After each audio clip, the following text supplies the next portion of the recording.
मुख्यमंत्री अशोक गहलोत ने विशेषज्ञ चिकित्सकों की सलाह पर प्रदेशवासियों से अपील की कि वो कोरोना महामारी को देखते हुए इस वर्ष दीपावली का त्योहार स्वयं अनुशासन में रहकर मनाएं और पटाखों के प्रयोग से बचें। मुख्यमंत्री गहलोत ने सीएमआर से वीडियो कॉन्फ्रेंस के जरिए प्रदेश में कोरोना संक्रमण की स्थिति पर विशेषज्ञ चिकित्सकों के साथ गहन विचार विमर्श किया। इस दौरान विशेषज्ञों ने बताया कि पटाखों से होने वाला धुआं और प्रदूषण आम जनता के साथ कोरोना संक्रमित रोगियों और कोरोना से ठीक हुए व्यक्तियों के लिए भी घातक है। इस दौरान मुख्यमंत्री गहलोत ने चिकित्सकों को निर्देश दिए कि वो कोरोना वायरस के पैटर्न में बदलाव कर अध्ययन करें तथा अपना चिकित्सकीय प्रोटोकॉल निर्धारित करें। इस बैठक में चिकित्सा मंत्री डॉक्टर रघु शर्मा, चिकित्सा राज्य मंत्री डॉक्टर सुभाष गर्ग, प्रमुख सचिव गृह श्री अभय कुमार, शासन सचिव चिकित्सा शिक्षा श्री वैभव गालरिया सहित अन्य वरिष्ठ अधिकारी उपस्थित रहे।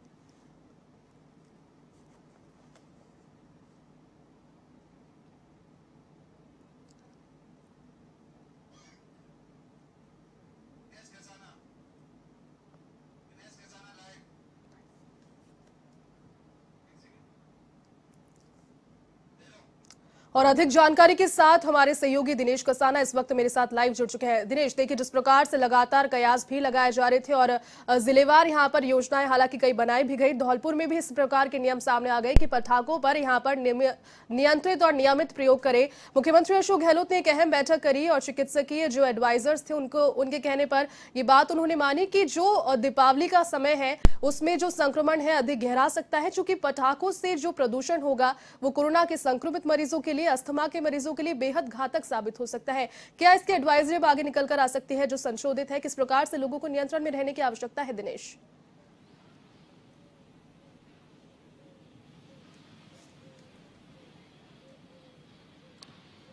देखिए जयती, मकसद साफ है कि कोरोना से जीवन बचाया जाए, प्रदेश की जनता को किस तरह से कोरोना के बढ़ते संक्रमण से बचाया जाए।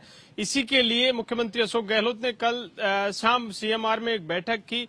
चिकित्सक विशेषज्ञ हैं, उनका ये मानना है कि जो पटाखों से निकलने वाला धुआं है उससे कोरोना का संक्रमण बढ़ सकता है। तो उसके लिए मुख्यमंत्री अशोक गहलोत ने कल चिकित्सा विशेषज्ञों से चर्चा की। सीएमआर में चिकित्सा विभाग के मंत्री चिकित्सा मंत्री रघु शर्मा सहित चिकित्सा विभाग के अधिकारी भी इस बैठक में मौजूद थे। तो मुख्यमंत्री अशोक गहलोत ने चिकित्सकों विशेषज्ञों से चर्चा के बाद प्रदेशवासियों से अपील की है कि किसी भी तरह से स्वयं अनुशासन का पालन करते हुए पटाखों से बचाया जा सके। दिवाली और दशहरा का त्योहार आ रहा है, तो पटाखों का त्योहार है और कोरोना का संक्रमण लगातार बढ़ रहा है, तो ऐसे में पटाखों से स्वयं अनुशासन पालन करते हुए पटाखों से बचा जाए और जो पटाखों से निकलने वाला धुआं है उससे कोरोना का संक्रमण बढ़ने का खतरा है। तो ऐसे में प्रदेशवासियों को आत्मानुशासन का पालन करते हुए कोरोना संक्रमण से बचा जा सकता है। तो मुख्यमंत्री अशोक गहलोत ने प्रदेशवासियों से अपील की है। जहां तक आपने बात की धौलपुर की, तो पिछले दिनों ही कलेक्टर ने आदेश जारी किए थे, लेकिन उन आदेशों को निरस्त कर दिया गया। आदेश किसी तरह के अभी तक नहीं निकाले गए हैं। मुख्यमंत्री अशोक गहलोत ने भी प्रदेशवासियों से अपील की है कि स्वयं अनुशासन का पालन करते हुए ही पटाखों का प्रयोग न करें ताकि कोरोना से बचा जा सके। देखिए, पहले भी सुप्रीम कोर्ट ने कई बार राष्ट्रीय राजधानी क्षेत्र में पटाखे प्रतिबंध करने के निर्देश दिए थे और सुप्रीम कोर्ट के गाइडलाइन के अनुसार ही राष्ट्रीय राजधानी क्षेत्र में पटाखों पर प्रतिबंध लगाया गया है।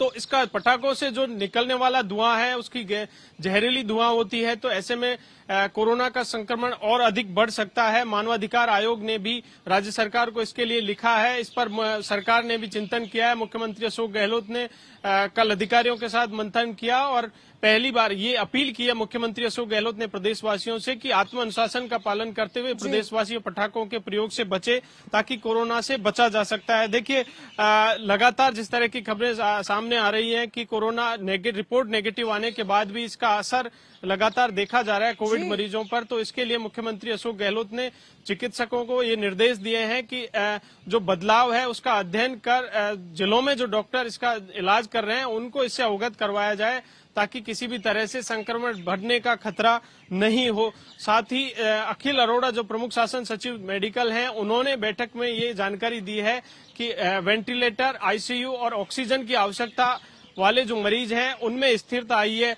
30 सितंबर को 2800 मरीज थे प्रदेश भर में जिनमें वेंटिलेटर, ऑक्सीजन की आवश्यकता थी जिनको, तो अब 8 अक्टूबर को उनकी संख्या घटकर 2100 रह गई है। तो प्रदेश में कोविड मरीजों की जो ऑक्सीजन वेंटिलेटर की आवश्यकता वाले जो मरीज थे उनमें एक स्थिरता आई है। सर्दी के मौसम में ये आशंका जताई जा रही है, चूंकि आगे सर्दी का मौसम आ रहा है, और ये आशंका जताई जा रही है कि सर्दी के मौसम में कोरोना का संक्रमण बढ़ सकता है। तो ऐसे में मुख्यमंत्री अशोक गहलोत ने निर्देश दिए हैं कि किसी भी तरह की लापरवाही ना बरती जाए। जो जन आंदोलन मुख्यमंत्री अशोक गहलोत की ओर से चलाया गया है, सोशल डिस्टेंसिंग की पालना के लिए हो या फिर मास्क के प्रयोग, अनिवार्य रूप से मास्क के प्रयोग के लिए हो, तो उस जन आंदोलन की भी समीक्षा मुख्यमंत्री अशोक गहलोत ने की और उस पर संतोष जताया कि इसी गति से जन आंदोलन को आगे ले जाया जाए ताकि प्रदेश में जनता को और जागरूक किया जा सके और इस जन आंदोलन के जरिए भी पब्लिक जागरूक हो और कोरोना से बचा जा सके। जी दिनेश, बहुत शुक्रिया तमाम जानकारी के लिए। और